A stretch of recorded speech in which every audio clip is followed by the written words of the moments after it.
Ito na mga kabayan. Ito na. Ito na. Duterte! Duterte! Duterte! Duterte! Duterte! Duterte! Duterte! Duterte! Duterte! Duterte!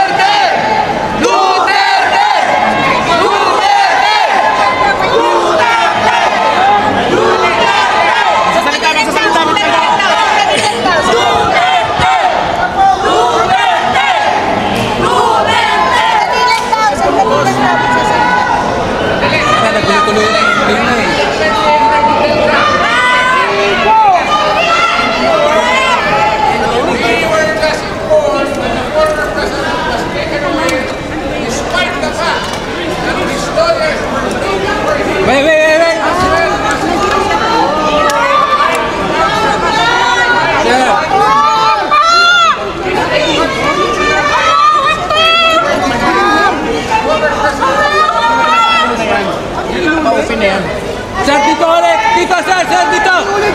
Sir, sir, ano yun, sir? Dito, sir, dito! Sir, ano po? Sir, dito po, dito!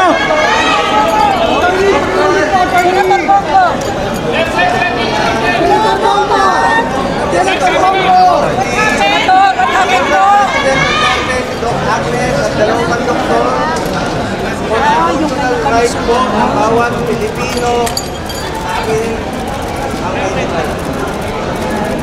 Kaya ako na dito. Ganyan tayong mic, boss.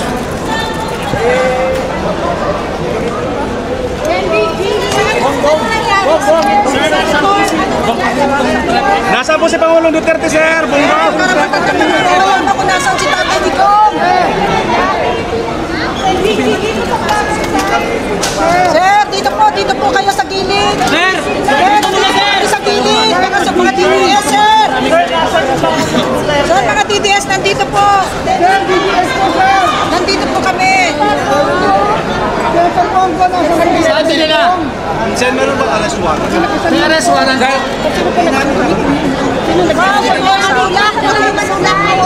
Walang tawagan.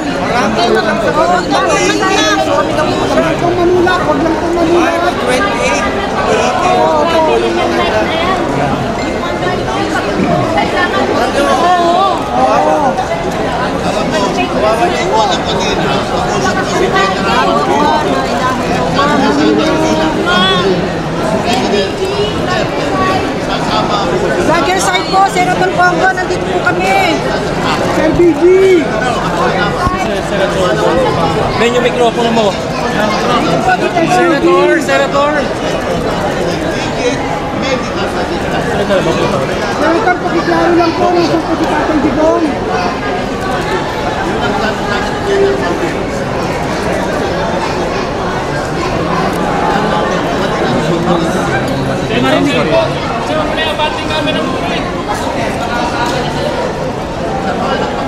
Newswatch, baba mo lang.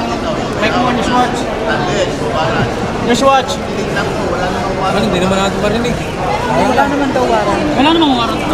Okay, maliwanag po, walang warang po si Tatay Digong. Baka na yung mic mo gagawin. Hindi na po.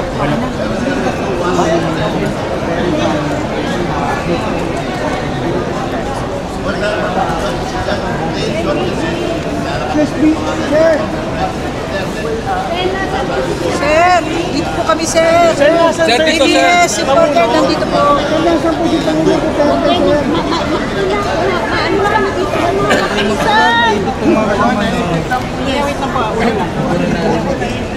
Naipot na pa ka.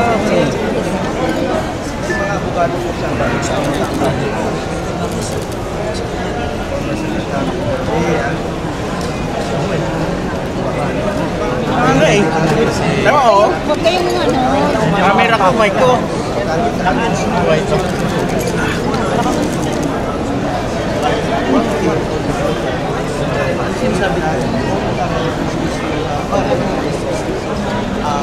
Sana, hindi tayo makakuha.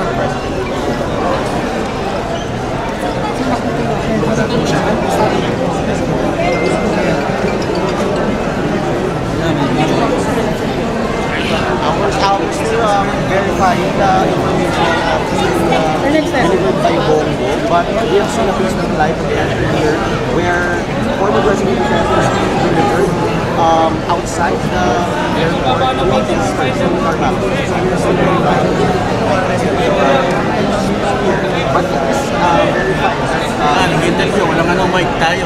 Is already here. Wala itong ano, wala itong mahina. 19,000 na viewers, i-update ko lang kayo. Si Pierre Arri daw po sinakay na sa coaster. Mamaya na kayo magtawag. Mamaya na lang, dahil kami dito.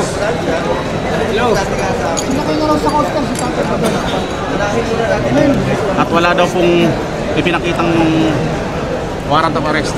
Kundi red notice lang daw po. Sir BG, Sa ating dito po 19,000 live viewers, guys. Hindi namin po marinig dito. Kapit lang. Hoy, huwag kayo manulak ng cameraman nyo. Huwag kayo manulak.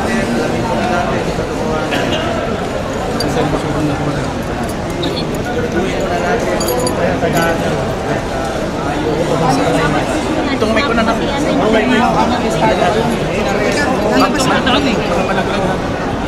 Dito na ako kasi ano.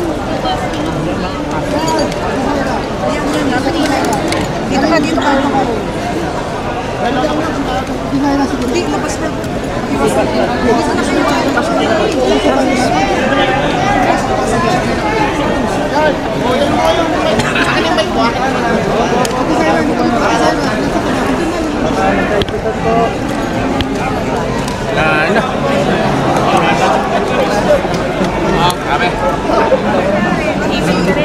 Bali hindi natin napakinggan mga kabayan yung ano no, yung interview kay Senator Bongo.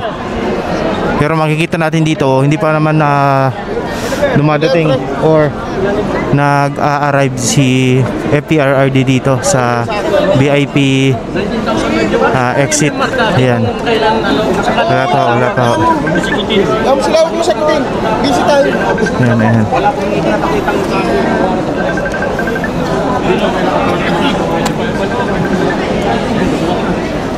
Dito tayo ngayon. Okay.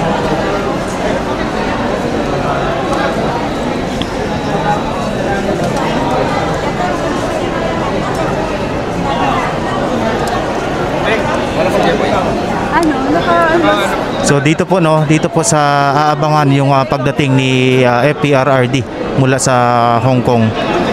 Pansinin nyo, dami na rin tao, ang dami na rin mga taga-suporta rito na sumisigaw ng Duterte, mga kababayan.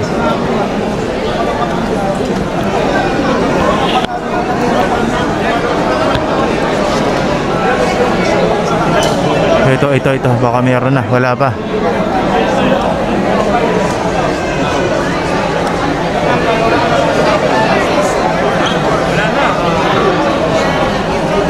Meron tayong mga napakinggan na nakaalisa daw, no? Wala na. Ito nyo, ang daming mga kapulisan dito. Mga media nandito rin. Nakataba ang puso kasi kanina nung pag-arrive, no, pagdating ng abogado siguro yun or si Senator Bongo, ang daming nagsigawan na Duterte. Kaya talagang kahit nga yung mga passenger dito na naghihintay, pati yung mga crew ng mga nagtatrabaho dito, sumigaw din sila ng Duterte. Kaya yun yung dito magandang pakinggan dito. So sinasabi nga na wala naman daw warrant of arrest, red notice pa lang mga kababayan. Yan. Makalapit ang media dyan. Alin mo yan Wala nang police to. Punta daw ng bakit dito mo? Oo, dadali sila. Ito ng krami. Sino magdala? Ayun daw. Kaya na lang ako sa Hindi siguro lahat magulat. Hindi punta na ni Alan.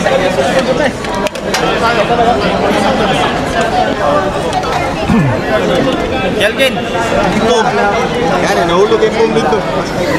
So nabasa at nakalagay dun sa report, hindi naman ito tungkol sa ICC, no. Ito yung mga isinampang kaso ni General ni Torre kay FPRRD. So walang kaso dito yung ICC.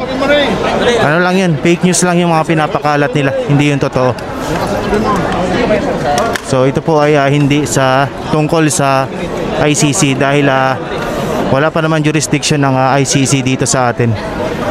So tinutukoy doon sa balita na yun nga po, no, yung mga kasong isinampa ni General Torre kay FPRRD.